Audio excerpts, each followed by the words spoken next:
Hello guys, अस्सलाम वालेकुम and welcome back to my channel. कैसे हैं आप सब लोग? अल्लाह का शुक्र मैं बिल्कुल ठीक ठाक ए वन फिट आप सब की दुआओं से। और जी देखते ही देखते माशाल्लाह रोज़े बड़ी जल्दी से गुजर रहे हैं। और जैसे कि आपको पता है रमज़ान में जो आपकी रूटीन है ना वो बिल्कुल फ़िक्स होती है, ना एक मिनट आगे ना एक मिनट पीछे। जो टाइमिंग्स के साथ आपने चलना होता है आपको जी उसी में ही पता ही नहीं चलता पूरा जो रमज़ान का महीना माशाल्लाह कब गुजर जाता है। और इसी तरह उम्मीद करती हूँ कि आप सबके भी रोज़े इसी तरह क्विक और जल्दी जल्दी गुजर रहे होंगे। और जी अभी हमारी ये जो इफ्तारी का ना टाइम हो चुका है और इफ्तारी करने के बाद हम लोग का जो मेन कोर्स होगा यानी कि जो डिनर होगा वो बाहर होगा। तो जी आज हमारी इफ्तारी होगी बाहर और आज हमें इनवाइट किया गया है इफ्तारी पे। लेकिन जो इफ्तार था ना वो हमने अपने घर में ही खोला था, इफ्तारी घर में की थी। और जो डिनर होगा मेन कोर्स जो होगा वो होगा बाहर, क्योंकि इफ्तारी का मज़ा ही घर पे है। अगर आप किसी के घर में इफ्तारी करते हैं तो उसके लिए जी आप किसी के घर चले जाते हैं, लेकिन अगर आपकी इफ्तारी कहीं बाहर की गई है तो उसके लिए कोशिश ये करें कि आप इफ्तार जो है ना वो अपने घर में ही खोलें। और इफ्तारी करने के बाद आप जी आराम से जो डिनर का टाइम होगा वो आप उस टाइम जी बाहर चले जाएं। हम लोगों ने तो इसी तरह किया था, क्योंकि जो मज़ा आपको घर में आता है वो कहीं बाहर नहीं आता। और जी यहाँ पर हानिया हो चुकी है रेडी और हानिया बहुत ज़्यादा एक्साइटेड थी अपने न्यू ड्रेस को वेयर करने के लिए। इसके अलावा हानिया की और भी काफ़ी ड्रेसेस स्टिच होकर आए हैं पाकिस्तान से, और वो सब आप लोगों से मैं बहुत जल्द शेयर करूँगी, जिनमें ईद के ड्रेसेस भी स्टिच होकर आए हैं, ताकि आप लोगों को थोड़ा सा आइडिया हो कि अगर हमारे पास कोई भी प्लेन कपड़ा इस तरह का लॉन में या किसी भी स्टफ़ में, लेकिन हो समर का ही स्टफ़ आजकल का ही, तो उसके हिसाब से हम किस तरह के अपने बच्चों के जो कपड़े हैं ना वो डिज़ाइन करवा सकते हैं।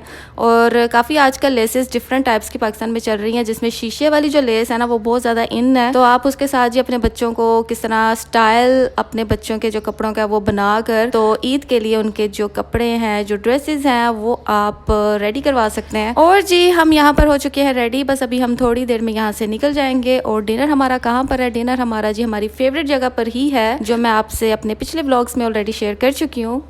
हेलो गाइस, अस्सलाम वालेकुम and welcome back to my channel. कैसे हैं आप सब लोग? अल्लाह का शुक्र मैं बिल्कुल ठीक ठाक ए वन फिट आप सब की दुआओं के साथ। और आज है रोज़ा 2 और सेकंड रोज़ा में हमने थोड़ी बहुत हल्की फुल्की सी घर में इफ्तारी की, क्योंकि आज हमारी इफ्तारी थी बाहर।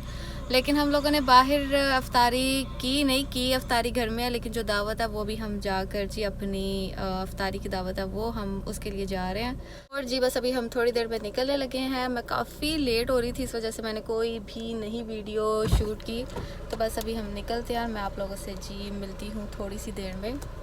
और ये रही हानिया। हानिया का मैंने आपको आउटफिट दिखाया, बहुत ही प्यारा माशाल्लाह पाकिस्तान से बन के इसके आया है जो कपड़े हैं। और इंशाल्लाह वो भी बहुत जल्द आप लोगों से शेयर करूँगी। तो और जी हम यहाँ से निकल चुके थे। और ये जो सुस्ती आप मेरे चेहरे पर देख रहे हैं ये यकीनन हर एक के चेहरे पर ही होगी इफ्तारी के बाद स्पेशली, क्योंकि रोज़े की हालत में जब हम लोग जी कुकिंग कर रहे होते हैं और जल्दी जल्दी हर काम को जी सर अंजाम दे रहे होते हैं, टाइम का फिर भी पता नहीं चलता, अजान होने लग पड़ती है माशाल्लाह, और आपके जो खाने बनाने की जो तैयारियां ना वो ख़त्म नहीं होती। तो जैसे ही हम इफ्तारी कर लेते हैं उसके बाद दिल करता है आराम सुकून से अब जी हम जो है वो रेस्ट करें, क्योंकि अभी हमें कोई टेंशन नहीं। अब सहरी के टाइम हम देखा जाएगा क्या करना है, लेकिन सहरी के टाइम ज़्यादा यही होता है कि आप पराठे शराठे खा लेते हैं, और जो सालन आपका इफ्तारी के टाइम बना होता है, या फिर अगर आपने अंडा या दही या दूध का इस्तेमाल करना है वो आराम से कर लेते हैं। लेकिन ज़्यादा जो टेंशन होती है ना वो इफ्तारी के टाइम होती है कि हर चीज़ टाइम पे बनी हो और वैरायटी की बनी हो। इस वजह से आपको जी उस टाइम जो टेंशन होती है वो सहरी के टाइम इतनी नहीं होती। तो इस वजह से जो मेरी सुस्ती थी ना चेहरे पे वो साफ़ नज़र आ रही है। और यहाँ पर जी अभी हम पिक करेंगे उमर के कज़न को और उनकी वाइफ को, जिन्होंने पाकिस्तान चले जाना था, क्योंकि इनकी तरफ से ही इफ्तारी की दावत हमें आई थी और इनकी वाइफ ने चले जाना था पाकिस्तान। वो विज़िट वीज़ा पे आई थी, इस वजह से उनका दिल था कि जो इफ्तार है हम लोग जी इकट्ठे बैठ कर करें। और बहुत मज़ा आया, बहुत इंजॉय किया, गपशप लगती रही और पता भी नहीं चला टाइम का कब गुजर गया। और यहाँ पर जी रहा हमारा फेवरेट बारबेक्यू, जो आप लोगों से अक्सर मैं शेयर करती रहती हूँ।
खाना शाना खाने के बाद एंजॉय करने के बाद बच्चे, जैसे कि आपको पता है, 2-3 आपस में मिल जाएं तो उनको जी हमारा पता भी नहीं होता कि माँ बाप कौन है।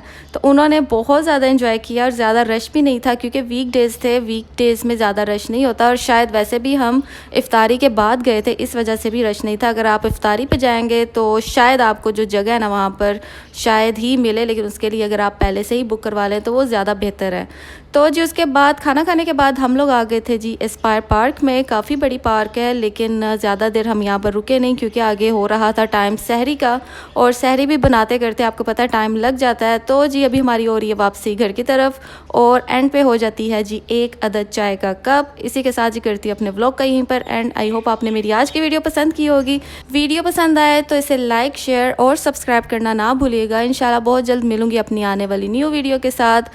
तब तक के लिए अपना बहुत सारा ख्याल रखें, हम सबको अपनी दुआओं में याद रखें। अल्लाह हाफिज़।